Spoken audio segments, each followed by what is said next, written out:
I actually know those stories about Titus from you 20 years ago.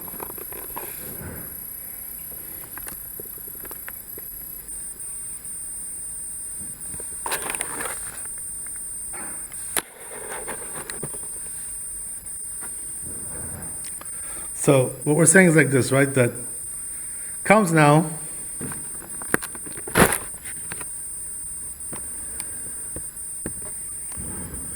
This whole situation with the man, that the Jews are complaining about it, and also we have the situation with the food that they were asking for. They were asking for meat, and they were complaining about there having no water.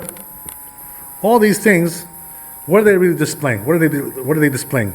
They're displaying that the people are complaining, and they're being thankless. No appreciation for what God is giving them. But what really God wanted to do to them is like this. He wanted to bring them into a situation where they're spiritually very high, and physically, are also, they have all their needs met. Why is that? To show them that God can support you without any really physical work. He can support you without doing any physical labor, if He really wants to. What does that mean? If you choose to be a Ben Torah, if you choose to be somebody who wants to study Torah, God will support you nevertheless, no matter what you physically do or don't do. He will support you. You know why? Because it says in Pirkei Avot, Kol HaMekabel alav all Torah, whoever accepts upon himself the yoke of the Torah, ma'avirim mimenu all malchut ve'ol derech eretz. They remove from him the yoke of the kingdom. What does that mean? No taxes, no obligations to the government. And also they remove from him the obligation that he has to make money, to go out and make a living. Why is that? Because he accepted the yoke of the Torah upon himself. That's the idea. Can you close that door, by the way? I'm sorry. Yeah. So,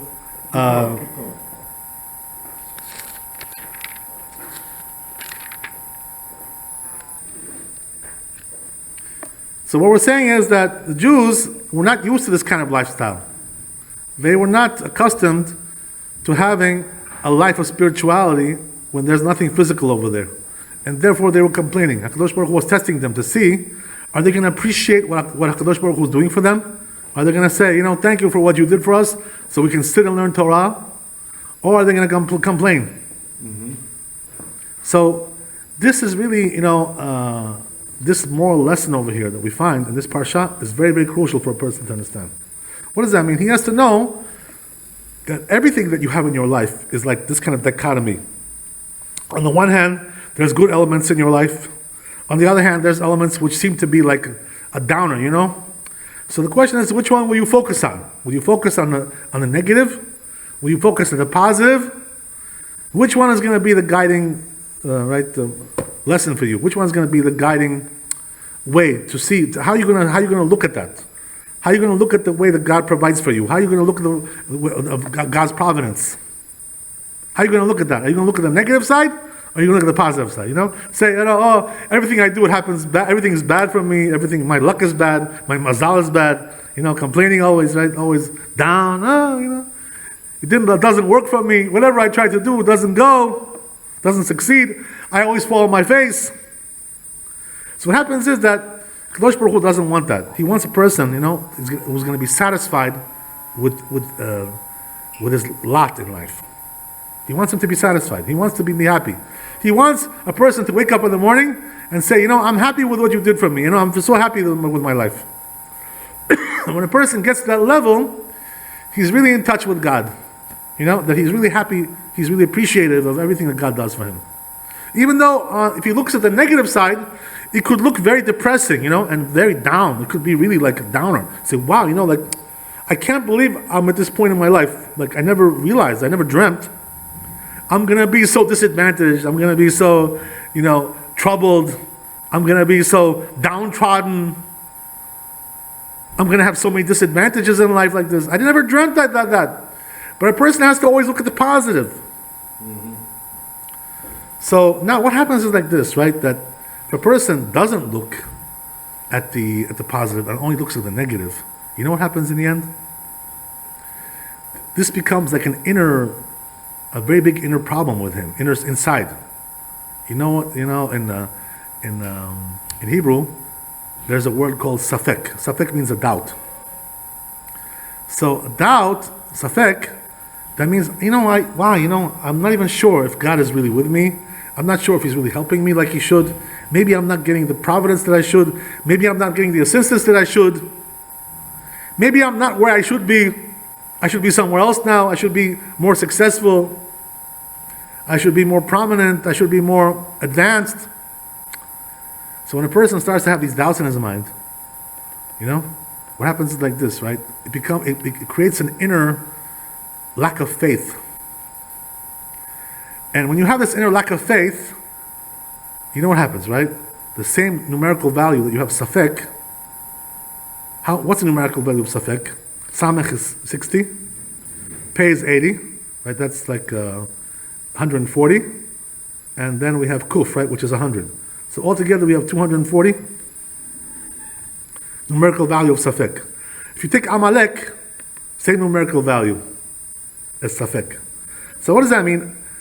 The truth is, we find in this parsha that once the Jews really lost their faith and they really became complaining all the time, always fussing, always whining, and this kind of stuff.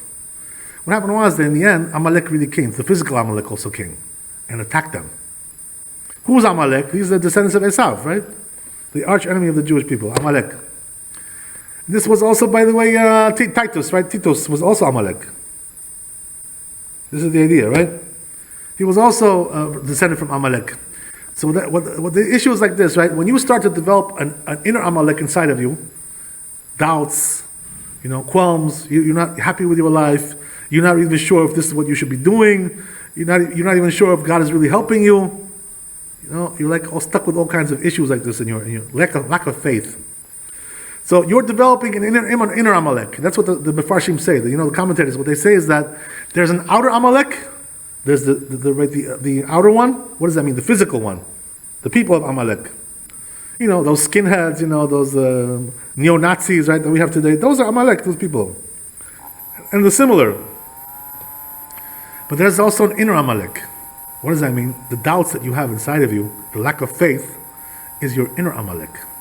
So we all have also an inner Amalek. So what happens is that, what we see in this parasha is that when your inner Amalek becomes stronger, and you start to have more doubts and less faith, then actually the physical Amalek comes to kill you. So one brings on the other. If the inner side Amalek inside of you is so strong like that, you have doubts, you don't believe, the physical one will also come in the end. This is exactly what we see in this parasha.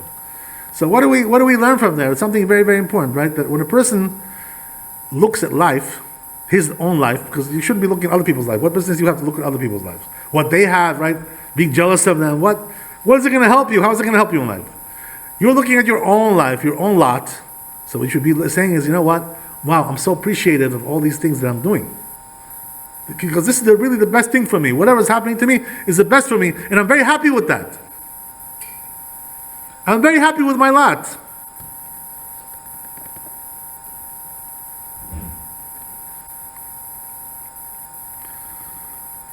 If a person is like that, who was really the person like that, the ultimate happy with his lot? It was David HaMelech, right? Even King David, even though he was very disadvantaged, there was always all kinds of tragedies happening in his life, all kinds of sad events, all kinds of problems, all kinds of issues, all kinds of suffering, all kinds of disappointments. His life was full of disappointments and sadness and tragedies. Nevertheless, David HaMelech was able to always sing to Hashem, to praise God. That's what we find in the book of Tehillim, right? Psalms.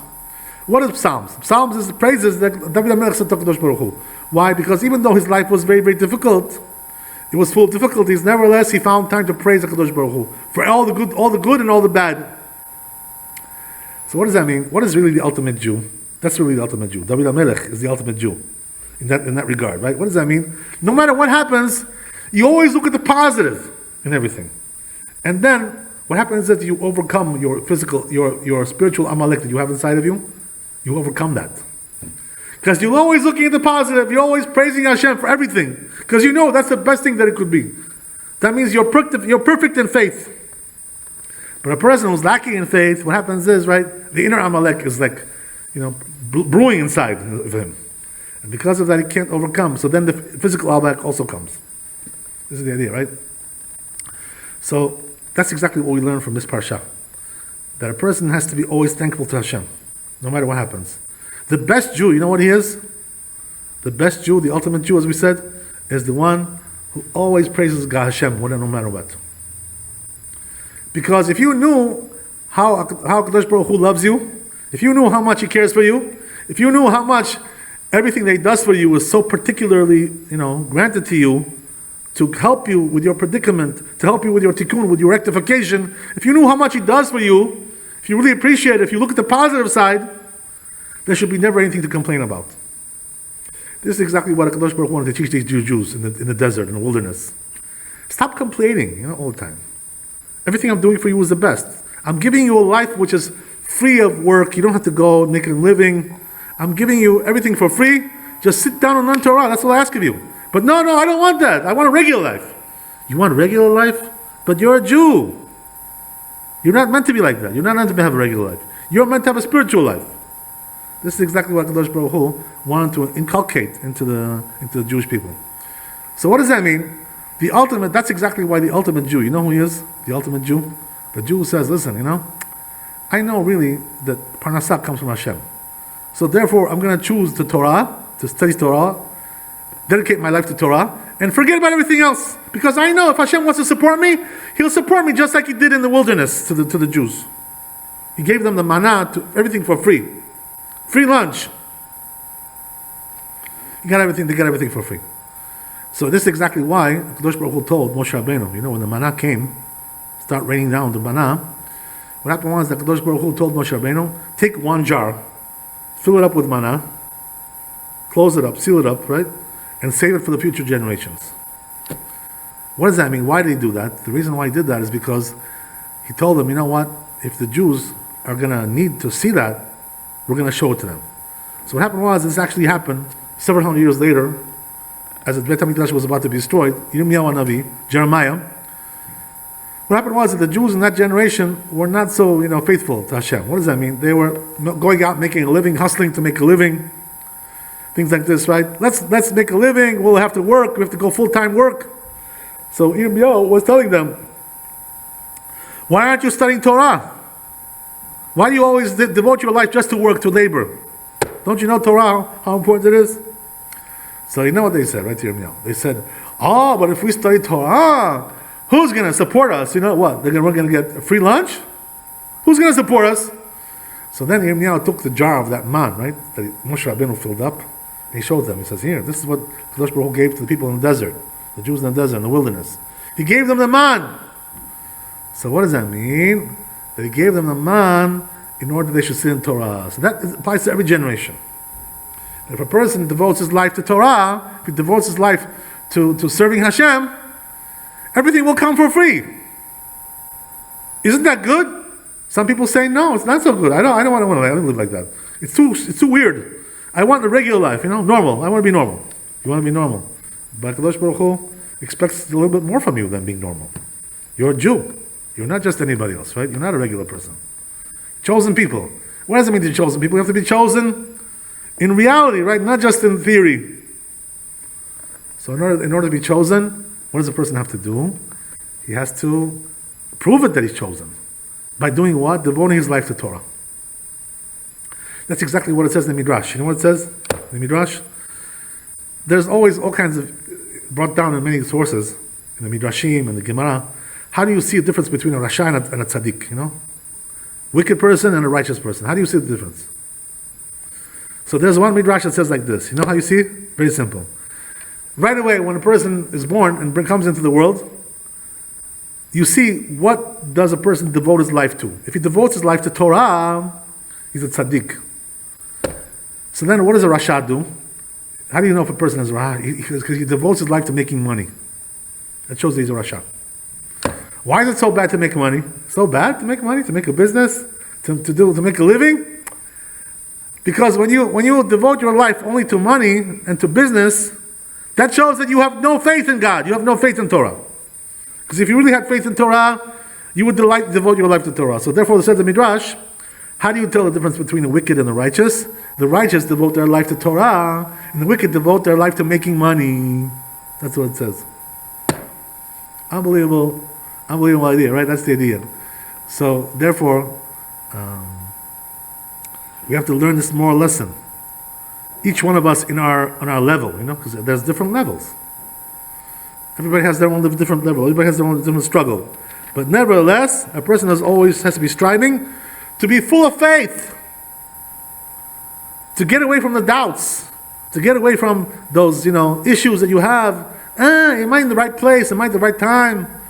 Do I have everything that I need? Did Hashem give me? Is he cognizant of me? Or he forgot about me? Forgot about you? What does it mean, forgot about you? He made the world just for you, so you can live over here and learn Torah. That's the way he made the world for. What do you mean, forgot? Nothing to forget. You don't have everything the way you want. You're not supposed to have it the way you want. You're supposed to have it the way that's best for you, not the way that you want. And who knows what's best for you? God knows what's best for you, is the idea, right? And this is exactly the big lesson that we have from this parasha. Okay, let's do a little bit Mishlei before we stop. Yes. So,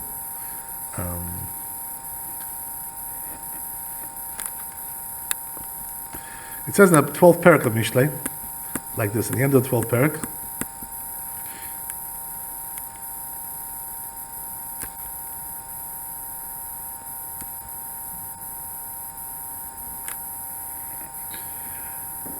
One of the interesting things is that when you have a wise person, right, it says in the Mishlei, like this, the Pasuk says like this, the verse. This is Chav Gimel, it's 23.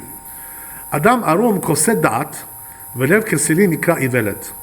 A person who's wise, right, clever, clever person. What he does is, he hides his wisdom. What does that mean? He doesn't come and try to show off, tell people, don't you know I know this? Don't you know I know that? Don't you know I know all these things? I learned all that, right? I have education, I have this degrees, master's degrees, I have this degree, that degree, right? All kinds of things. I learned this topic. A person who's really wise and clever, he doesn't do that. He doesn't show off what he knows. So what does that mean? A wise person, how do you know he's wise? He's very humble, and very meek, very modest. He doesn't show off the things that he knows. So therefore, that's a sign of a wise person. So what does a foolish person do? Right, just the opposite, right? Velev kesili mikra ivelet. But what does a fool do?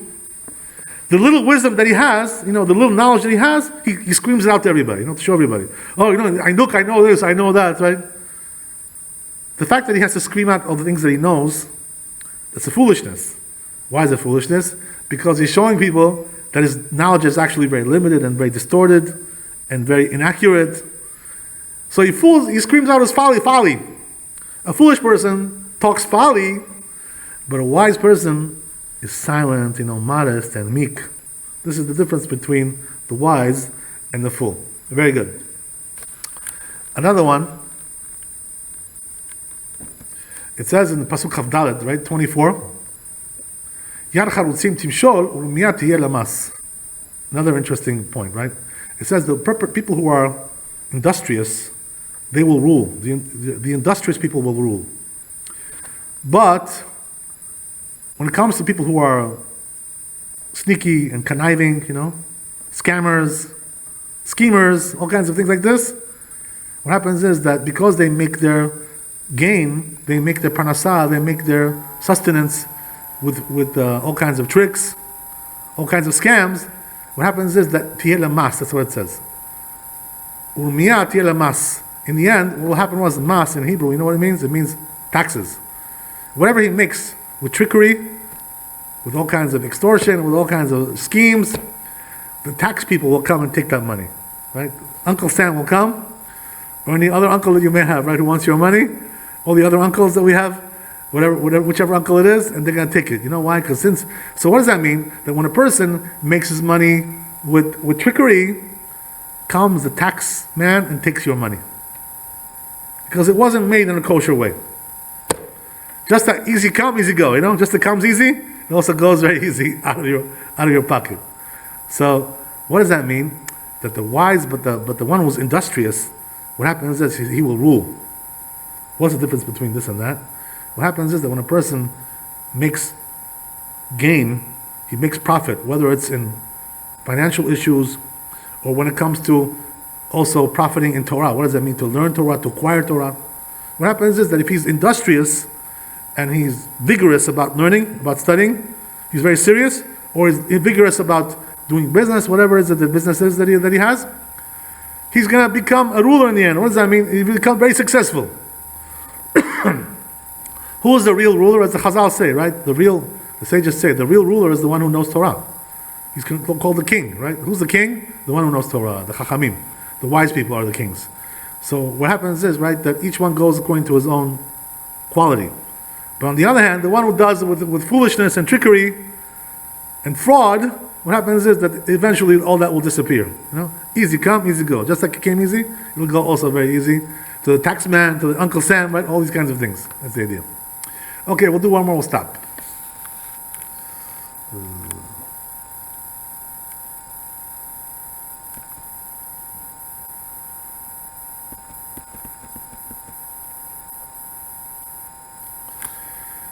Going down to the next parak, right, which is 13, the first verse in Mishlei, in Proverbs, it says, Ben chacham musar av, ve'letz lo shama ge'ara. Here also a very important thing to know, right? It says the wise son, he listens to the rebuke of his father, right? This could also be taken like literally, like if you have a father who rebukes you, but really the deeper meaning is what? Who's the father over here? Your father in heaven, God. The wise son listens to the rebuke of God, he listens to the mitzvot, he listens to the Torah, he listens to the precepts of the Torah, and therefore he succeeds. He takes the advice of God. He doesn't think that he's smarter than the Torah. He doesn't think that he's more clever. He knows that the Torah is more clever than him because it's given by God. But it says, right, but the fool, right, the scoffer, the one who's a joker, like those guys in 108, your friend over there, right? He doesn't, lo shamagiara, he doesn't listen to advice. When God tells him something, or his father will tell him something, he says, yeah, leave me alone, old man. I know better than you, We're a new generation, my generation, That's there. It's my generation is better than your generation. So what is he? He scoffs. He mocks the advice that he gets from people, from his father, from God, from the Torah. He doesn't accept those things. I know better. That's the idea. So what does that mean? This is one of the differences how you see between a fool and a wise man. A wise man accepts the counsel of people who are more wise than him, including God himself, right, in his glory, and also his father, the people who are more wise than him, the rabbi, whatever it is. But the fool doesn't want to take advice. Says, I know better. Don't try to teach me. Well, I know everything. Don't worry. I understand everything. Yeah, right. If you think you understand everything, for sure you're a fool. This is the rule, right? That's the idea. So therefore, this is one of the ways that a person can see between the righteous and the wicked, and the fool and the wise, by knowing how humble they are in taking advice, in accepting rebuke from people. That's the idea. Baruch Adonai le'olam. Amen ve'amen. Thanks for coming. God bless you. All the best. Chazak le'ematz. All the blessings to you and your families and your children. Material and spiritual wealth, health, happiness. Amen ve'amen. Very good. Okay. I guess we're walking.